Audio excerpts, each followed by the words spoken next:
And on Monday, the United States failed to use its veto power to block a UN Security Council resolution calling for an immediate ceasefire in the Gaza war, opting to abstain instead. All the details in the following report. The result of the voting is as follows: 14 votes in favor, 0 vote against, 1 abstention. The draft resolution has been adopted as Resolution 2728. The United States Security Council adopted a resolution Monday demanding an immediate ceasefire between Israel and Hamas after the United States did not use its veto power, instead abstaining from the vote. The resolution calls for an immediate ceasefire during the Muslim holy month of Ramadan and also calls for the immediate and unconditional release of the hostages. Hamas is still holding 134 people captive in Gaza.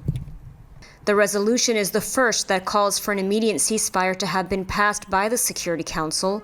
The Council has yet to issue any resolution that condemns Hamas for the October 7th massacre.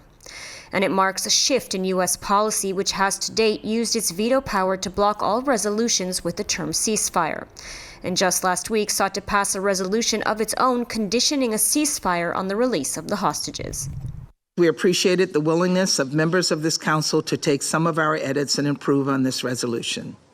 Still, certain key edits were ignored, including our request to add a condemnation of Hamas. And we did not agree with everything in the resolution. For that reason, we were unfortunately not able to vote yes. However, as I've said before, we fully support some of the critical objectives in this non-binding resolution. And we believe it was important for the Council to speak out and make clear that our any ceasefire must come with the release of all hostages. The failure of the U.S. to veto the resolution has widened the rift between Israel and the United States. Israel's ambassador to the UN, Gilad Erdan, slammed the Council for adopting the resolution and for still not condemning Hamas. It was the Hamas massacre that started this war. I repeat, it was the Hamas massacre that started this war. Nearly 6 months have passed, and the Security Council still has not condemned the child-murdering rapist that began this war.